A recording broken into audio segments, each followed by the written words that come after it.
সামুদ্রিক মাছ কত বড় খলসি খলসি মাছ অনেক বড় খলসি মাছ দেখতে পাচ্ছেন। সামুদ্রিক মাছ এগুলো সব একেবারে তরতাজা মাছ ভাই ধরে নিয়ে আসলো।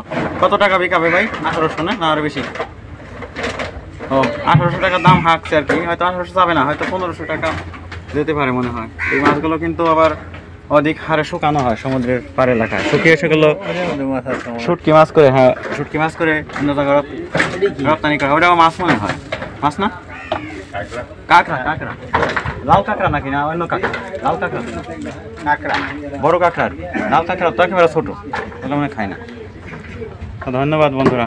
আর এই পাশে দেখতে পাচ্ছেন অনেক জেলেদের, হ্যাঁ গেছিলাম, জেলেদের জালের ওগুলোকে জালের ভাড়া, তাই না? জালের ভাড়া দেওয়া হয়, চালের মতো দেখা যাচ্ছে, জালের সাথে ওগুলো লাগে আর কি। অনেক বিশাল এলাকা, জেলেদের গ্রাম, সমৃদ্ধ এই ভাটিয়ারি জনপদ, মৎস্য সম্পদে অনেক সমৃদ্ধ। তো বন্ধুরা ধন্যবাদ, ভালো থাকবেন, সুখে থাকবেন, চ্যানেল সাবস্ক্রাইব করবেন। আমি মোহাম্মদ রফিকুল ইসলাম আপনাদের সুখী জীবন কামনা করে সামুদ্রিক মাছের এই ছোট্ট ভিডিওটি এখানেই ক্লোজ করছি।